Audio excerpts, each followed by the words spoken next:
ছোট্ট পার্বত্য ত্রিপুরার রাজধানী আগরতলা শহরকে যানজট মুক্ত করতে ত্রিপুরা আগরতলা পুর নিগম বিভিন্ন ব্যবস্থা গ্রহণ করে চলেছে। শনিবার আগরতলা পুর নিগমের অন্তর্গত 20 নম্বর ওয়ার্ডের বিভিন্ন এলাকা পরিদর্শন করেন মেয়র দীপক মজুমদার। ওনার সঙ্গে ছিলেন আগরতলা ত্রিপুরা পুর নিগমের কমিশনার ডক্টর শৈলেশ কুমার যাদব সহ অন্যান্যরা।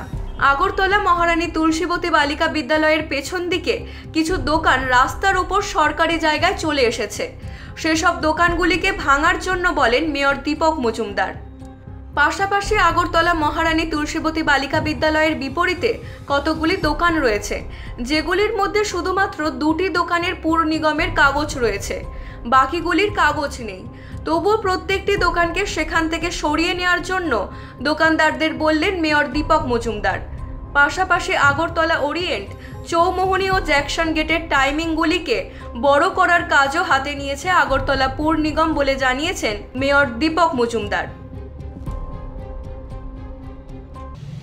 আজকে শহরে কিছু কিছু জায়গা আমরা ভিজিট করেছি, মূলত যানজট ক্লিয়ার করার জন্য। বিশেষ করে মহারানী তুলসী বালিকা বিদ্যালয়ের পিছন দিকে যেটা কাঁসারাপট্টি আপনার অরবিন্দ ক্লাব সংলগ্ন যে দোকানগুলি 18টা দোকান আছে, তারা বেআইনিভাবে অনেক বছর যাবৎ এই রাস্তার পাড়ে তারা ব্যবসা করছিল।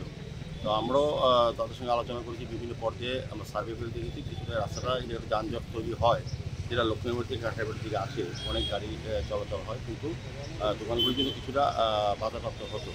সেই কারণে আমরা দোকানগুলিকে প্রায় 3-4 জায়গা সরিয়ে দিয়ে তাদেরকে সিস্টেমে নেওয়ার চেষ্টা করছি। ত্রিপুরা থেকে বিক্রম কর্মকারের রিপোর্ট, ইউ বাংলা টিভি।